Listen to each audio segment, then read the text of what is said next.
Hoje, em plenário, os senadores aprovaram a chamada PEC da Música, uma proposta de emenda constitucional que proíbe a cobrança de impostos sobre CDs e DVDs nacionais. A expectativa é de que o preço desses produtos caia 25%. No gabinete do presidente do Senado, artistas pediram a conclusão da análise da PEC da Música. Aprovada em primeiro turno há 2 semanas, a proposta de emenda à Constituição precisava de outra votação. O texto proíbe a cobrança de impostos sobre CDs e DVDs produzidos no Brasil que contenham obras de autores brasileiros ou interpretadas por eles.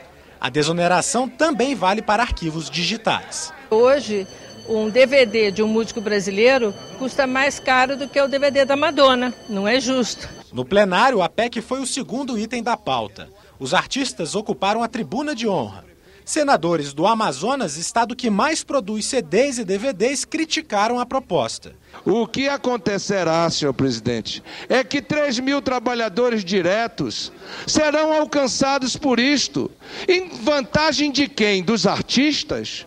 Com toda sinceridade, a senadora Vanessa Graziotti ainda há pouco já disse que os CDs e os DVDs são produzidos com incentivos fiscais no polo industrial. Quem é que está ganhando essa imunidade tributária? É o direito da bancada, dos colegas parlamentares do Amazonas, a argumentar, tentar estender esta sessão, tentar arguir o quanto quiser, é o direito que lhes cabe. Mas a maioria desse plenário já tem essa posição, já tem uma posição, e a maioria, que tem que respeitar a minoria, tem que ter também a sua vontade exercida. Senadores rejeitaram todas as tentativas de mudar o texto. Os que eram favoráveis e os artistas tinham pressa para a votação final. Propostas de emenda à Constituição precisam de 49 votos a favor para serem aprovadas. Depois de 1 hora de discussão, o painel foi aberto. Por 61 votos a favor, 4 contrários, está aprovada a PEC da Música. Os artistas comemoram a decisão e estimam que o preço dos CDs e DVDs possa cair até 25% para o consumidor. O presidente do Senado já marcou a data da promulgação da PEC. Será no dia 1º de outubro. Você imagina que um independente ele precisava procurar uma mídia, quer dizer, uma gravadora estrangeira para ele poder fabricar em Manaus. Agora não, agora a gente tem a liberdade e eu tenho certeza que a produção independente vai disparar com isso. Regulamentar as cotas para negros no serviço público. Esse foi o pedido feito pelos participantes de uma audiência pública na Comissão de Direitos Humanos. O objetivo inicial era fazer um balanço das cotas nas universidades. Os convidados à audiência pública lembraram a luta para se garantir uma legislação de acesso ao ensino superior. Apesar de negros e pardos serem maioria entre a população brasileira, os percentuais nas universidades ainda são muito reduzidos. 3% nos cursos de graduação e menos de 1% nos mestrados e doutorados. O desenvolvimento nacional, que sempre foi baseado, teve como baliza o crescimento, a economia, chega um momento onde não inserir jovens negros nas universidades é também não desenvolver o país. Nós vivemos numa sociedade patrimonialista e uma das notas do patrimonialismo é o bacharelismo, né? É o grau do doutor bacharel que é atingido pelo fato de se ter terminado um curso superior. Por isso é importante e foi importante que as pessoas pudessem ter entrado na faculdade através de todas essas leis de cotas. O Supremo Tribunal Federal já declarou constitucional as políticas afirmativas. Agora, os convidados à audiência pública querem mais. Querem acesso não só às universidades, mas também às vagas do serviço público. Do ponto de vista de lei, não é necessário, não há a menor necessidade. O que precisa agora é a regulamentação da Convenção 111 e da OIT e também o Estatuto da Igualdade Racial, para que você possa, no curto prazo, ter políticas de ação afirmativa no acesso ao serviço público. Eu entendo que a presidenta quer regulamentar, ela apenas está buscando uma redação adequada junto aos ministérios para que essa regulamentação seja aplicada com rapidez. O Frei Davi Santos chamou atenção para candidatos brancos que fraudam processos seletivos.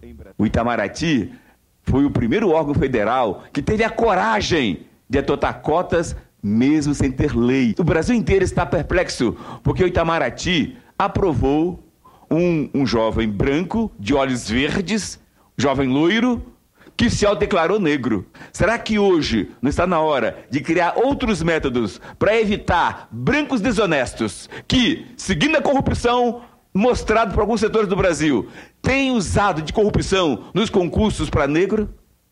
Em audiência na Comissão de Assuntos Econômicos, o presidente do Banco Central reconheceu que a inflação está em níveis desconfortáveis e voltou a afirmar que a economia brasileira está em retomada. Após a forte crise financeira, a economia global passa por uma transição. Em países desenvolvidos, principalmente nos Estados Unidos, as condições monetárias e financeiras começam a se normalizar. Já as economias emergentes, mais afetadas pela crise, têm uma recuperação mais lenta.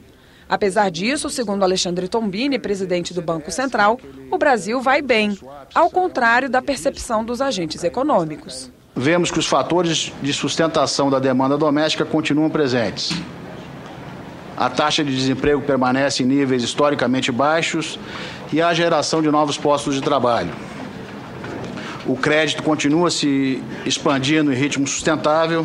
Segundo Tombini, para consolidar o crescimento da economia brasileira, é preciso recuperar a confiança das famílias e dos empresários, o que pode ser obtido com o combate à inflação. Embora ainda se encontre em patamares desconfortáveis, a inflação acumulada em 12 meses já retomou a tendência de declínio, após alcançar o pico em junho deste ano. É como se o governo tivesse se conformado com a inflação ali em torno do teto da meta, quando nós devemos nos esforçar para reduzi-la ao máximo e nos lembrando que existe na política de metas um centro da meta.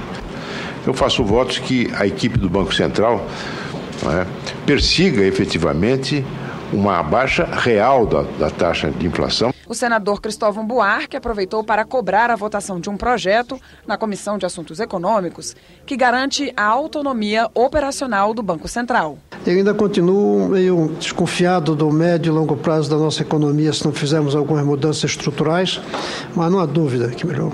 Então a minha pergunta vai para o presidente Lindbergh.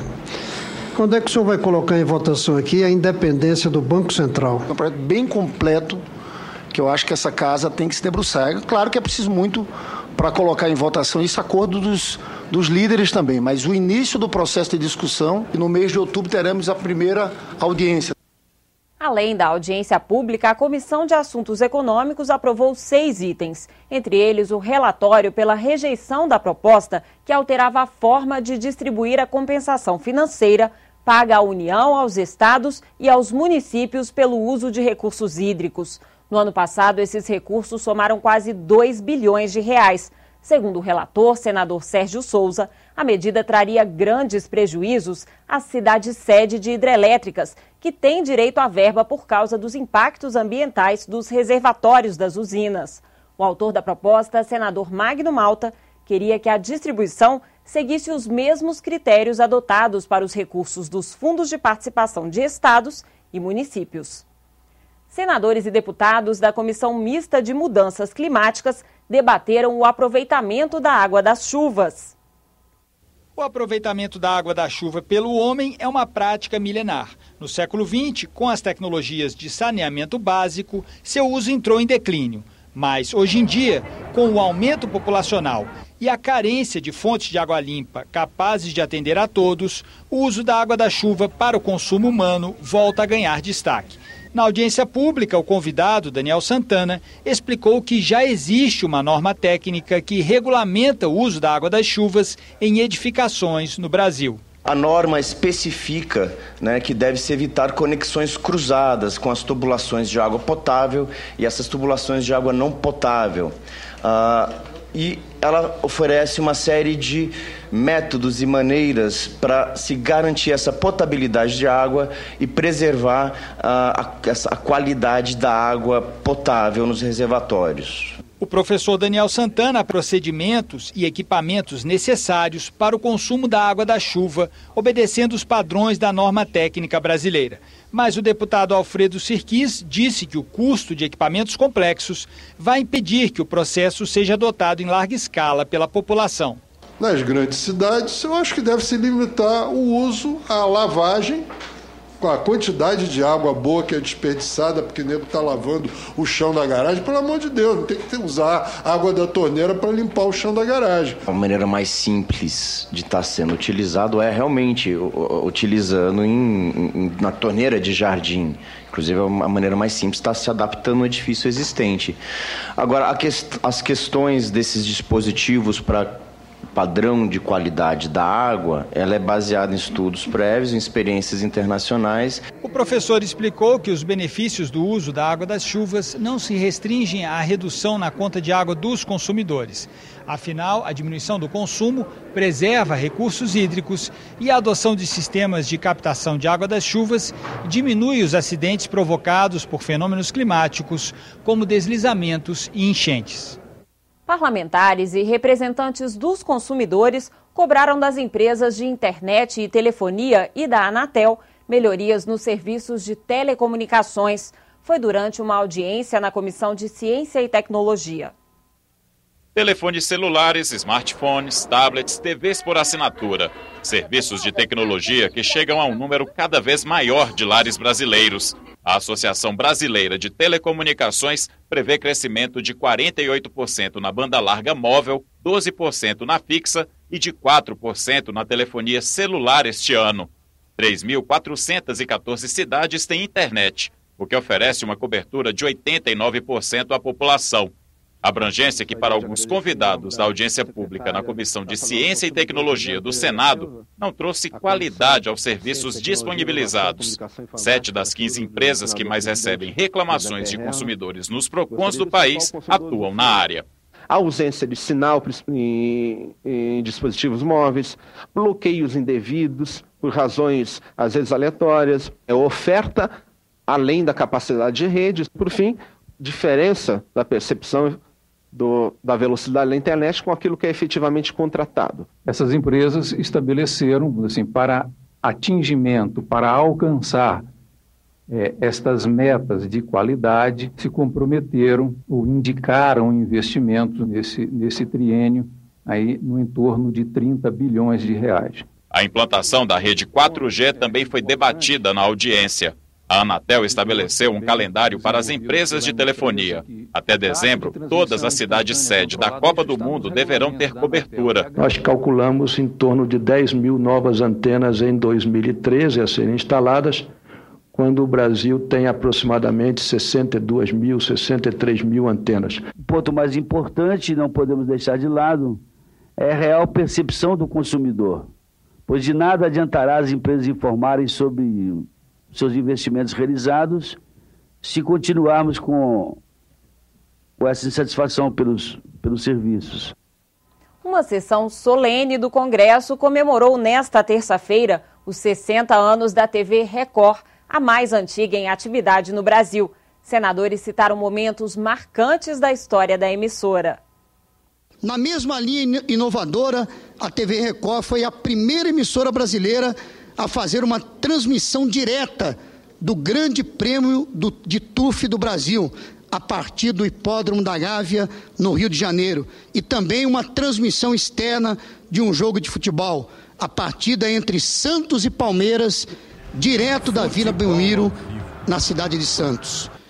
Em âmbito interno, a proeminente produção musical de artistas brasileiros encontrou nos festivais promovidos pela Record o seu melhor canal de expressão. Em meio ao fechamento do regime militar, é possível afirmar, sem exagero, que todo o país centrava sua atenção no festival organizado em grandes estádios. A Rede Record foi fundada no dia 27 de setembro de 1953, por Paulo Machado de Carvalho.